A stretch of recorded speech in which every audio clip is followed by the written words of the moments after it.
Welcome back to Nate the Hate. Be sure to like and subscribe to the channel. Like we said last week, we are trying to hit 15,000 followers before the end of the year. And I am once again joined by MVG. Great to be here, Nate. Thanks for having me. And we have an interesting topic today because we have the giant has awakened. Sony has shown up to the next generation conversation, and they did so in a mammoth way by making a deal with Epic to unveil Unreal Engine 5. Man, what a way to wake up from last week with the Microsoft misstep that they put together with their gameplay trailer of games, and now we finally get to see some true next gen graphics and gameplay for the PlayStation 5. I think Sony, this was, their trump card, the ace in the hole that they were, I guess, sitting on for a while now. A lot of the talk that I heard was, don't worry, Sony has something really big lined up, and this is the first of hopefully more to come. But man, what a first shot to fire back at Microsoft after the Sony presentation from a couple of months ago. I was very impressed with what I saw. What did you think? I am very impressed with what I saw from Unreal Engine 5. And I mean, the crazy thing is that the original plan from Epic and Sony were that they were going to demo Unreal Engine 5 at GDC had it not been canceled due to the pandemic situation. So this is something we could have seen, 2 months ago. And I'm really impressed that they came out with a gameplay demonstration. Sure, this isn't a established IP. This was a gameplay demo of a product that will never come to market.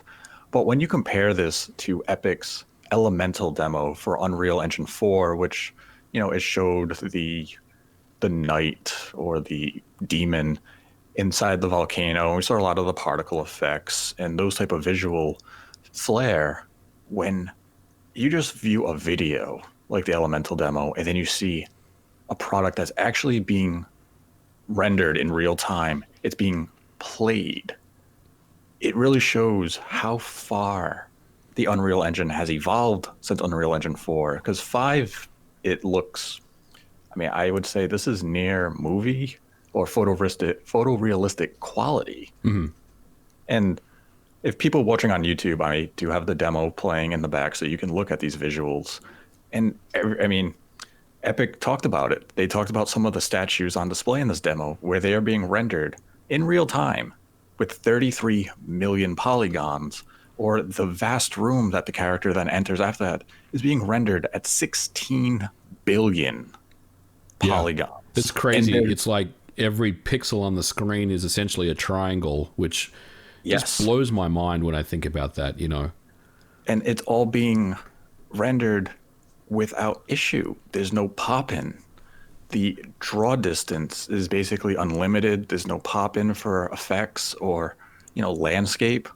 And if this is our first true glimpse at next gen for the PlayStation 5 and Xbox Series X using Unreal Engine 5, then, I would say Epic has once again set the standard for engines moving into the next generation, because Unreal 4 has been, a standard engine for a lot of developers. We've seen Square Enix use it for Final Fantasy VII Remake and the Kingdom Hearts franchise. And you see numerous indies and other AAA developers make use of Unreal Engine because its tools are easy to use. And the product that you get in the end is just, it's a masterclass. Yeah. It's an amazing presentation. And if this is what we're going to get from PlayStation 5 and Xbox Series X, then we have a lot to look forward to in the coming years. Oh, man, I'm excited. This was a GDC presentation that was tweaked to be more for the public. And, the Sony presentation was a similar thing, but Sony's presentation didn't really land with the general public very well for obvious reasons, of course. A lot of people were confused about what this was and why he was kind of rambling on too much about, taking 3D models of people's ears and stuff. But this one was you're right. This was a GDC presentation that they tailored for the general public, and it worked. They pulled it off, and they pulled it off very well. But this was not only just a demonstration of next gen; it's also a sales pitch for developers. You know, Epic is basically telling developers, "Hey, Unreal Engine 5 will be available very soon, and hop on to this awesome platform that we have." You know, they've also come out today and said that Unreal Engine is free. It's always been free, but royalties have been waived for the first $1 million of sales. I mean, think about that, right? I mean, if you're an indie making $1 million on a game and not having to pay any royalties on it, that's significant. You know, obviously for the big players, $1 million in revenue is not going to get you very far, but it's also inviting new potential indies or new studios to jump on board, and you know, we'll cover your first $1 million, no problem, which is really awesome to see. And not only that, they also announced the Epic Online services, where you can essentially just have that SDK or the API that allows you to communicate with any other game, you know, any engine, any store, any platform for free via the voice API type stuff as well, which is great. So I mean, this was a demonstration of next gen, no question, but it was also a sales pitch for studios, developers, indies, anyone that may be thinking, I don't want to use Unity anymore, I want something cooler for next gen. This was Epic's way of you know, basically announcing to the world that we've got some really awesome tools, and it won't really cost you anything, at least for the short term, to jump on board. Yeah, and I would say this was an absolutely stellar marketing pitch, because the thing with these type of presentations is that, yes, they are primarily geared towards the developers and the publishers who are looking for new tools, but Epic was also smart in the way they delivered it to excite general consumers and enthusiasts, because it gave us a hint at next gen. It also sold the product to that upcoming developer who maybe has been dabbling with Unreal Engine 4 a little bit, and they're working on their game. And Epic came out and said, if you're already using Unreal Engine 4, you can start developing your game with that right now. And maybe your game's not going to come out until, you know, late 2022. You can transition to Unreal Engine 5 once it's made available later next year. So I don't even have to wait for these tools to become, you know, available to me. I can begin my development now. I can just transition to Unreal Engine 5, take advantage of all this new technology. And when my game comes out in 2022 or maybe 2023, I'm going to have all these bells and whistles, and you're going to have an amazing looking game, you know, as long as you have, you know, obviously the development talent to go in that direction. But this was just, I mean, this is next gen. Yeah. This was finally that next gen moment. And I'll give Microsoft credit. We saw a glimpse of next gen from them back in December at the Game Awards, when they showed us Hellblade 2 with the in-engine demonstration during the Xbox Series X reveal trailer. Now, I mean, much like this, is that in-engine trailers aren't accurate representations of gameplay. So the difference being, we saw a game today, or a demonstration being played today, whereas Microsoft just showed us an in-engine trailer. Hellblade 2 is not going to look like that, but it gave us an idea of the visual fidelity we can expect from, you know, next generation games. And amazingly, Hellblade 2 is a Unreal Engine 4 game. That's right. Yes. So what does that mean? Does it mean that it'll eventually end up on UE5 and maybe get a boost in graphical fidelity and take advantage of, you know, the nanite virtualized geometry and all that, all the bells and whistles they were promoting? I mean, you'd have to assume, right? I mean, theoretically, yeah, it would be possible. I mean, as we saw in that trailer for Hellblade 2, we saw the, you know, the vast environmental landscape where they showed the mountains and the ocean, and those types of things would definitely take advantage of what the nanite, you know, visual concept is showing with Unreal Engine 5. And so if Ninja Theory can transition to that, even with Project Mara, which we've only seen a hallway and a face of a very terrified woman, if that can transition to Unreal Engine 5, I mean, those games can really shine when they do come out. But I guess it's really a question of when does Hellblade 2 actually come out? Mm-hmm. If it's, if we assume it's slated for late 2021, Unreal Engine 5 will only just then become available to the mass public. So we probably won't see it happen. Yeah. But if it's, maybe a late 2022 game, it can definitely take advantage of Unreal Engine 5. But one thing that we do definitely have to address is that Unreal Engine 5 will run on any platform Yes. that currently supports Unreal Engine 4. So that means Android devices, PS4, Xbox One, even the Nintendo Switch is compatible with Unreal Engine 5. Mm-hmm. And, That's correct. Yep. and that's going to have long-term benefits to Nintendo because a lot of people have been saying for the last several months is how is Nintendo going to compete with next generation if we have the introduction of new engines like Unreal Engine 5? Well, that argument's been put to rest. Yes, absolutely. It just tells me that the Switch Pro discussion that keeps coming up is, I mean, look, we've always said that there's going to be another Switch that comes out, but the concept of a Switch Pro, we heard some rumblings that maybe this year we would see one or next year.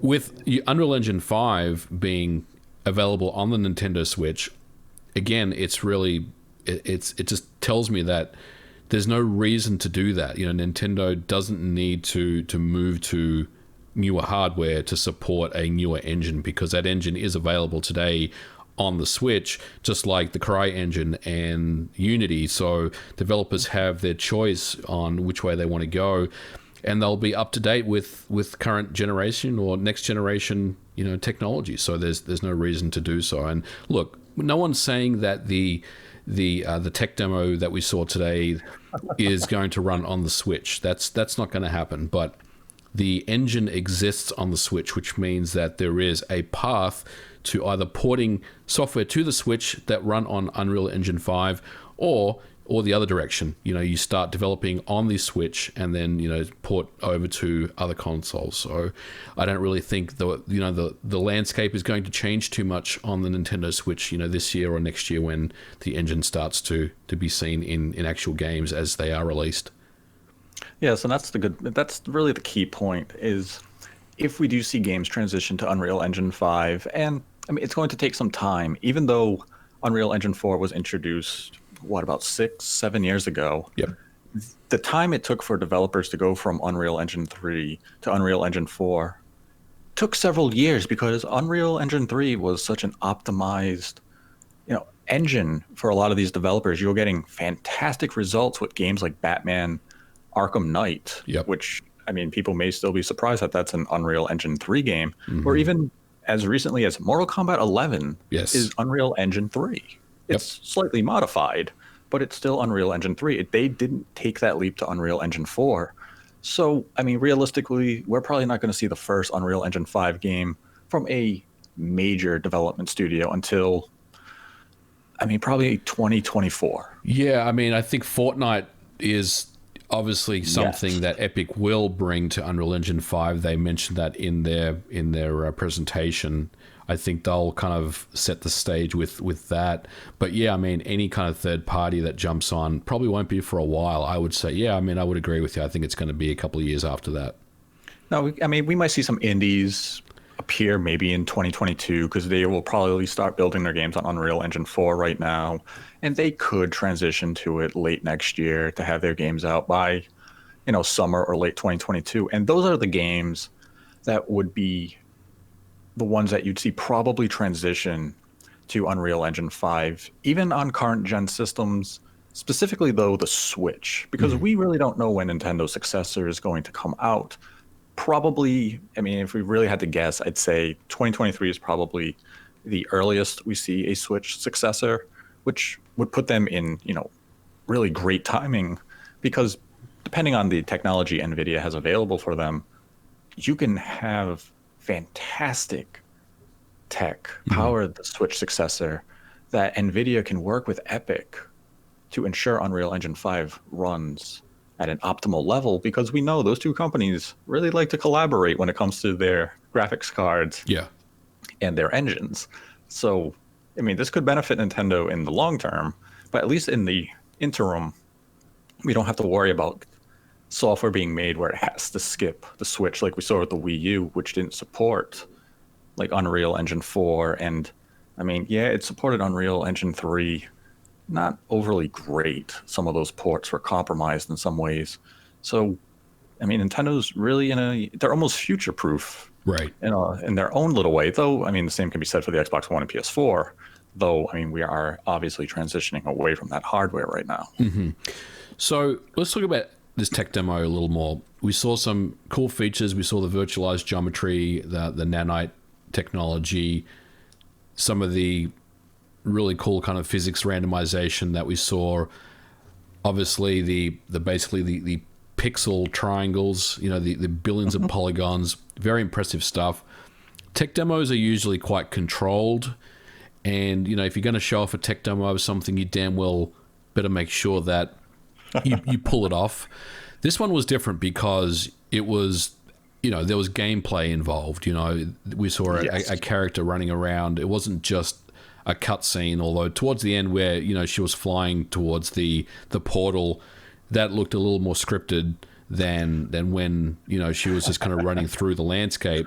I initially thought it was a Tomb Raider game, but what do you think? Did you think that a tech demo is still something that can get a lot of people excited about next gen? I'm not talking about us because we were obviously excited about it.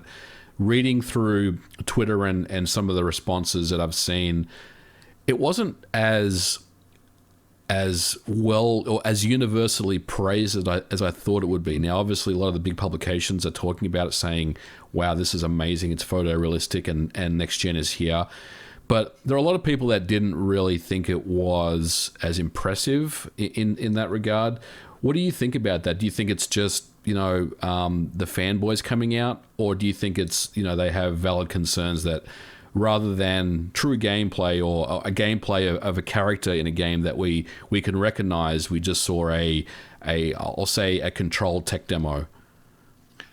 It's definitely it's a complex matter that I think has to be approached with like nuance, because we've been misled in the past by these tech demos. We can go as far back as, early PlayStation 3 days. We had Sony show us that Killzone 2 demo, which was not an accurate representation of the game looked like, or even Square Enix when they came out with the Final Fantasy 7 demo. What about Watch Dogs? Remember Watch Dogs came out, and obviously that was nowhere close. Yeah. You had the Watch Dogs. A lot of the third-party developers, specifically Ubisoft, likes to use tech demos, or what they will say these are engine targets for their games, and they show us those trailers, and they promise this is what next gen is going to look like. And I think it's made a lot of people within the community a little cautious to believe a developer or even an engine maker, to take their word at first sight. Mm-hmm. The difference is what we saw today is closer to what Nintendo did with the Wii U when they showed Twilight Princess using a modified engine where you could manipulate the camera, you could manipulate the lighting. You couldn't control Link, but you could manipulate what was happening on screen. Though the key difference here is, though we didn't actually see someone play this, but they did say this is a playable demo. You can play it, and it would have been playable at GDC. Mm-hmm. Is that when you see the character climbing, you saw the button prompts on the bottom of the screen. So had you been playing it, you would have had full control of this character. You would have had to hit these buttons to perform these actions. So this was a demonstration being rendered natively in real time on a PlayStation 5, whereas those other examples were just videos. Yeah. If you played them, it would run the same way every single time. You know what I mean? Yes. Whereas this is there would have been varying differences. Like, we see them walk up that path. Well, maybe I would have stood there for an extra 5 seconds, and I would have looked around, or I would have climbed back down. It's still controlled in the sense, like, even if we look at the demo for what it was still a very linear corridor style setup. Mm-hmm. Which, I mean, But that was to focus on what they want to show. They want to show you all these environmental effects. They want to show you the lighting effects and how it reacts to the stones and the statues and everything else, which is fine. It's, I think the reaction is more subdued than I expected. I thought people were going to be a lot more excited because people really got excited when they showed the Elemental Unreal Engine 4 demo, which was nothing. Yeah. That was literally a video demonstration. And this was a lot more. This actually, if we want to use the term gameplay in a literal sense, showed more gameplay than what we got from Microsoft last week. Right, right. What do you think if they showed this at E3 on stage? Do you think it would have popped more as far as audience reactions, or do you think it would have Yes. been the same? Absolutely. It would have been a much more excited reaction because had Sony came out and they said, we're going to show you a glimpse of next gen on PlayStation 5, same trailer shows. Yeah. Tim Sweeney walks out on the stage and said, we just showed you Unreal Engine 5 running on PlayStation 5, and you can play this demo today on the show floor. Yeah. The audience would have erupted. But Yeah. today, in the non-E3 world that we're in, people are a little more cautious, a little more hesitant to believe Tim Sweeney and the folks at Epic, because a lot of the narrative around this right now is, well, no game is going to look like that. Epic doesn't even make games anymore that look like this. Right. And that's fine. Again, like, go back to look at the Elemental demo. The Elemental demo was surpassed by almost every game using Unreal Engine 4. Yeah. So put this engine in the hands of Square Enix for Final Fantasy VII Remake Part 2. Yeah. No, And dude, that game, like, yeah, no, I totally agree, man. I think you're right. If they showed this at E3, it would have just erupted. It would have been an E3 moment. You know what I'm saying? yes, it absolutely would have been an E3 moment. It would have been that moment where Sony came out and they said, we are bringing next gen to you. And this is important for Sony from a marketing perspective because first impressions matter. And technically, PS5's first impression was back at the Game Awards where we saw the trailer of Godfall, and it was god awful. Yeah, it was. But like today, you really you were given a glimpse into what next gen can be, and who's it associated to? The PlayStation 5. Right. And just to be clear again, Unreal Engine 5 is not exclusive to Sony.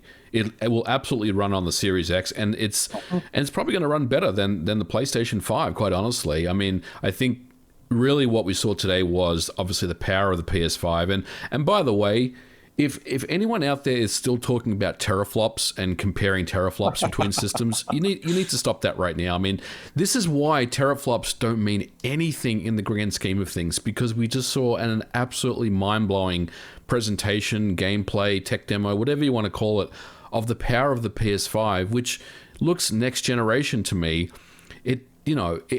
Teraflops doesn't mean jack, and I think now we're finally starting to see some games. Slowly but surely we'll see the curtain unfold, and we'll see more of this stuff over the next few months. And man, I'm excited. I'm excited to see more of what next gen is all about, and I want to see how Microsoft will respond to this. We've heard that there is a presentation coming up next month, in July, I should say, where we will see first party games. And I mean, honestly, Microsoft needs to knock it out of the park. We know the hardware is solid, it's on point, it's excellent. Now let's see the Halo Infinites and the Forzas and the Fables and the Perfect Darks we've been rumored to hear about. So let's see what you got. Right. I mean, I think after seeing this, even though this demo would run on the Xbox Series X without, any issue, perhaps even better in some regards, it still comes down to this was shown on the PlayStation 5. This is how Sony decided to start their next gen conversation for 2020, was by showing Unreal Engine 5 with this gameplay. And now it kind of sets the bar for Sony's rumored June event of what are they going to come in with in terms of software come June? Because if you're leading with this in May, you're feeling a little confident about what you have for June, Whereas Microsoft had an overflow event of here are the games we probably would have talked about if we had an E3 conference or at least had in a sizzle reel. We dedicated an entire event for them. And like as we talked about in the previous video on this topic of Microsoft, the problem wasn't the software. The software was good. The problem was the framing of their marketing of promising us next generation gameplay and then not showing enough gameplay of said games. A lot of those games are cross generation. There are a few exclusives like the Medium, but we didn't see a substantial amount of gameplay for that game. Whereas Sony came out today with, yes, a tech demo, but it was like 8 minutes of actual gameplay in a tech form. Like, yeah, this is a proof of concept, but at least it was actually being rendered and played on a PS5, where we didn't see anything of this tier at Microsoft's event. And I don't mean just in terms of visuals, I just mean in terms of actual gameplay representation. Yeah. Had they shown Assassin's Creed Valhalla of the character running around a mountain range and climbing and navigating ravines and caverns the same way that this demo did, we would have had a completely different discussion on that event last week. Yeah. But we didn't. So hopefully Microsoft takes a view at this and says, okay, next time we show gameplay, people want to see something like that. Yeah. That's what they mean by gameplay. Yeah. So I mean, it destroyed Microsoft's presentation. No doubt. I think it was very clever as well, because there's definitely the sales pitch angle to this. Like I said, you can't. This was also, well, mostly geared for oncoming developers that want to jump on UE5, or ones that are on UE4 that maybe want to know more about UE5, what it can do. I think it was very clever of Epic to not show any game, because if you kind of lock it to one game, then you've kind of lost maybe half, maybe more of your audience already. You know what I'm saying? Like if they showed Master Chief in that demo, if they showed Kratos, or if they showed Link, then you're going to lose people. You know what I mean? It's not really the right thing to do. This was a very clever presentation, very clever demo, because they didn't show any game, but they showed maybe up to like 20 games that it could have been, right? It could have been Tomb Raider, Prince of Persia, could have been God of War, Uncharted, Force Awakens. I mean, it could have been any game that's out, Gears of War. So I think it was definitely the right approach for both the game development studios out there that are thinking about jumping on board, as well as the fans of Next Generation. Yes, I would agree with that, because I mean, we all know those type of games. Everyone can recognize the Assassin's Creed, the Tomb Raiders, the Uncharted's, or Star Wars. I mean, that's the thing. EA is going to make a new Star Wars game, the sequel to Jedi, and that used Unreal Engine 4. So you can bet the next one's going to be on Unreal Engine 5. And with this type of visual fidelity, and I know Epic like to make reference to The Mandalorian an awful lot during some of the interviews and the presentations. Yeah. It makes you wonder, what is EA going to do with this engine for a new Star Wars game? Yeah, I mean, it sounds like it's kind of a match made in heaven if you think of it that way. So I'm looking forward to seeing more about this for sure. And one thing about the presentation today that came out, and this was a controversy that didn't require to be a controversy this week, is that the UE5 demonstration today was running at 30 frames a second, and everyone got up in arms about Assassin's Creed Valhalla running at 4K and 30 frames a second on the Xbox Series X, because I don't know why some people thought this generation was going to put an end to 60 frames a sec, or an end to 30 frames a second, and we're only going to get a standard of 60 frames a second. Some blame Aaron Greenberg because that's what he said, and then Microsoft backtracked on his comments saying, no, we let the developer decide on, how they want to display their game and how the best way for them to bring their artistic vision to life. And when you look at the visual fidelity of this demo, that's why we have 30 frames a second is going to remain for the foreseeable future. Yep. Because you're always going to have a developer who wants to push the boundaries of visual effects and realism in games. And no matter what technology I give you, you're always, if that's your goal, then you have to make a compromise somewhere. And it's going to come down to frames. And if frames a second is really your primary concern in gaming, where you want a great resolution with the best frame rate, PS5 and Xbox Series X aren't going to relieve those problems. Just get a gaming PC. Yeah. Yeah, totally agree. I mean, I think Aaron Greenberg's tweet was very confusing to many people, and probably something he shouldn't have said, let's be honest, because it just adds confusion and, just uncertainty into the mix. I thought you said that the Series X is going to be 4K 60 on everything. Well, no, and I could have told you before Assassin's Creed mentioned it was going to be 4K 30 that it was going to run at 4K 30. I don't believe Ubisoft has ever run a Assassin's Creed game at 60 or anything higher than 30 on any console ever, and I didn't really feel like that was going to start today. But to your point, there is that trade-off between realism and photorealism and lots of visual effects and post-processing and performance.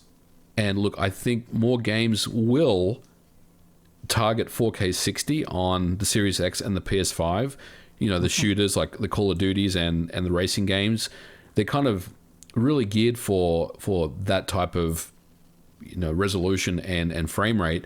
But the cinematic single-player experiences, the Assassin's Creeds, the Unreal Engine 5 tech demos, the stuff like that, the God of Wars, the Uncharted's, those things, I don't really see them changing course too much. I mean, it's all about these kind of movie style presentations that run at 30, and look, we're going to see a lot more of that next generation, and I think people really need to get on board with that. Yeah, and that's a good point, is that the cinematic games are going to push those visual boundaries, and they're going to go at 60 frames a second. I mean, I look at this demonstration, and I don't think anyone would have been disappointed if Ubisoft showed that exact same gameplay demonstration as the Unreal Engine 5 demo and said, this is the next Assassin's Creed. I don't think anyone would be sitting saying, oh my God, it's only 30 frames a second. You'd be looking at the visuals and just saying, wow. Yeah. And I mean, it's okay. It's not that big of a deal, even though people made it a big deal over the last few days. Now, to return to Unreal Engine 5, one thing that Tim Sweeney did pound his chest and boast about is the asset streaming thanks to SSD. Mm-hmm.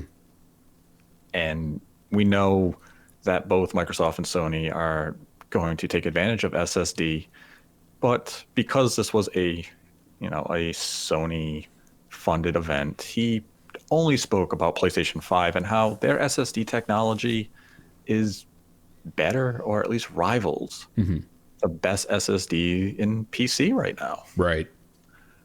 And I mean, how do you see the SSD really changing game design with like Unreal Engine 5? Because we touched on this a little bit a couple of episodes ago with John Linneman from Digital Foundry when we talked about SSD and ray tracing and such. But like Epic in the Unreal Engine 5 demonstration, they really like to detail and talk about how there is no pop-in. There's no limitation to draw distance. Yeah. And that all seems to be taking advantage of the speed that SSD is going to offer. Yeah, exactly. Yeah, it's not rocket science. I mean, you've got faster asset streaming, like significantly faster asset streaming off your storage. It means you have a lot more power to make these. I keep hearing that next gen will have a lot more of these dynamic style games where, things will change kind of right in front of your eyes, and you won't notice any kind of texture pop in or anything, because it's all thanks to the super fast performance of these SSDs.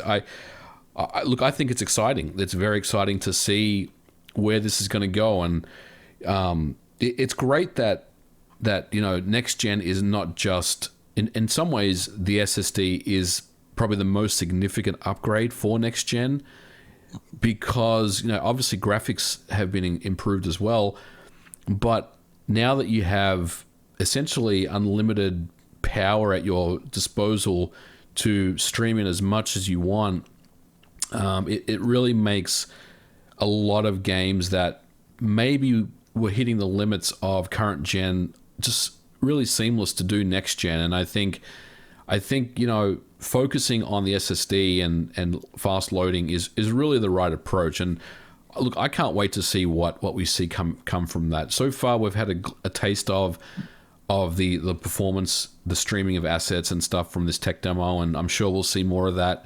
But I'm excited to see kind of these dynamic landscape, shifting worlds and things start to appear in games that we really haven't seen before. It's usually been this loading screen is going to run for 30 seconds while the next section kind of gets loaded into the game. So I'm all about it, man. I think it's going to be awesome, and I can't wait to see what comes out of it. Yeah, I really can't wait to see what developers are able to do with the SSD and with Unreal Engine 5, because as we saw with Final Fantasy 7 Remake, they like to use the narrow hallway corridor style things to hide some of the loading screens. And even though I think Epic kind of poked fun at that a little bit today in their video, they absolutely did. It was hilarious. I cannot wait to see what Square can do with Unreal Engine 5 with either Final Fantasy 7 Remake Part 2 or Part 3, because it was a visual delight in most regards on even the base PlayStation 4. But people kept comparing it to Advent Children, and it's very realistic that Final Fantasy 7 Part 2 or 3 on Unreal Engine 5 will easily surpass Advent Children's visual fidelity. Mm-hmm. And that's, I know that's something that people used to compare it to Toy Story, saying, oh, we're finally going to get gameplay that matches Toy Story visuals. And Kingdom Hearts 3 in some areas came really close to their movie counterparts at Pixar. And maybe Unreal Engine 5 is that push that really gets them to Toy Story 3 or Toy Story 4 or Frozen 2 visual fidelity. And if that's the case, wow. Yep. And just to be clear, Unreal Engine 5 is not responsible for the fast streaming of assets. It's taking advantage of next generation hardware. So, you'll get, even if you buy a Series X or a PS5 and play I'll say a current gen PS4 or Xbox One X game, just because, you have a faster loading ability, so you're going to see improvements there anyway.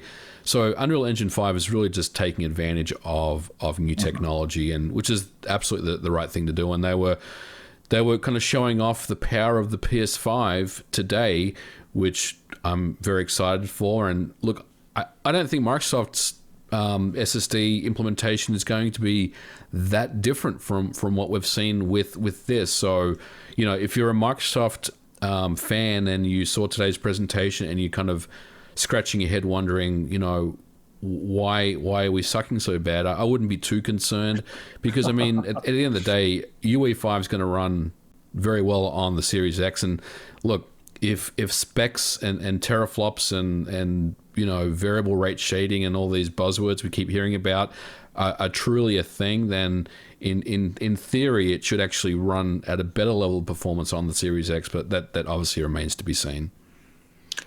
Yeah, I think that's the important takeaway from today's demonstration, was that we've been hearing those buzzwords, SSD, ray tracing, and all this, and we never were really given a full-on demonstration of a game taking advantage of this. Like we saw Microsoft way back in March did like a loading screen comparison of, I think it was State of Decay 2 on the Xbox One versus Xbox Series X, where it loaded up in like 1 second on the Xbox Series X, and it took over, I think it was like 30 seconds on the Xbox One. Yeah.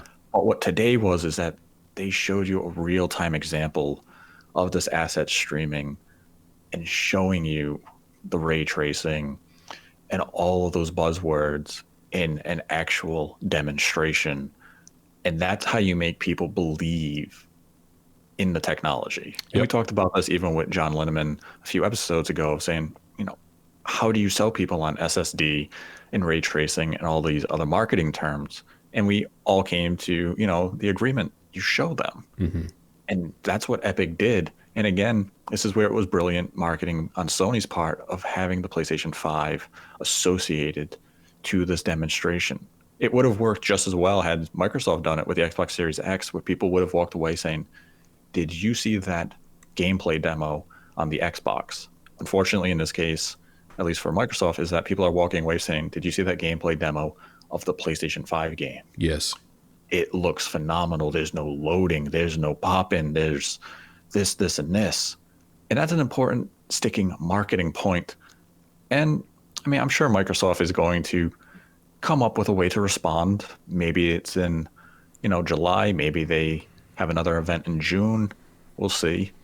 But I mean, really the Unreal Engine isn't meant to fuel fanboy wars. This is just an example of technology advancing and what next gen is going to offer. And it's a really, really exciting time for developers and consumers, Yeah. because gaming is about to go to a whole new level. We're on the verge of a paradigm shift. Hmm. And I mean, if SSD is the revolution that developers have been, touting for the last several months, this was our first true example of how it can change and revolutionize game design. Yep. Absolutely. I'm excited, man. Bring it on. Bring on Microsoft's response. Bring on the rest of the summer, because I'm fascinated about where this discussion and where this story is going to go with both these companies. I think Sony responded appropriately, and in some ways now they are in the lead again. So, let's see what's next. I can't wait to see how this is all going to play out. Yeah, either can I. I can't wait to see what Microsoft and Sony have in store from us. And this is going to be a hell of a generation coming up with the Xbox Series X and PlayStation 5. I have one question before we wrap up. Okay. I know you were a really big fan of the Hellblade trailer that we saw at the Game Awards, and I know some time has passed since then, and also Project Mara that we saw kind of a few months ago. But which one popped more? Was it the Series X and Hellblade, or was it this today? Obviously, the one we saw today is fresher and it's newer and it's in your mind a little more. But I mean, out of the two, which one do you think had the more pop overall? I think I would still give the edge to Hellblade 2. Maybe part of it is because it was first, but Hellblade 2 showed a lot more diversity in terms of environments and even some of like the visual effects in some areas. Though this one, it showed the lighting effects, which you shine the light and you see the bugs scurry about on the floor. You show a lot more reflection and shadow use and global illumination in this demonstration. But I think I would still give the edge to Hellblade and even Project Mara, only because those are real games. Those are products that are going to be coming out. They were in engine. And this one, it's not a product that will ever see release. It's still incredibly impressive. I wish it would be a real game, because I would love to fly and explore that world. Mm-hmm. But I could look at the Hellblade trailer now, and I'm still impressed by it. Yeah. Her facial response, the muscle contraction, everything in her model is still really impressive. The environments they showed, the lighting, the fire effects that was still like a next gen moment for me. And yeah, I still think I would give the edge to Hellblade. How about you? I would agree. I would give it to Hellblade. I think for all the reasons you said, it was a little more, even though it was, I guess a trailer, it was a little more dynamic. I really liked, like you said, the facial animations, the muscular movement, the eyes. Everything just looked just flawless to me, which was brilliant. This today was, I mean, movie quality, photorealistic, unbelievably impressive. It was, if there was one thing to take away from a criticism perspective, is, like I said, it's a tech demo, it's controlled. Not much going on in the physics department. You know, I mean, there was some demonstrations, of course, but like there wasn't like, 50 NPCs standing around her, doing things. You know what I mean? It wasn't taxing the CPU.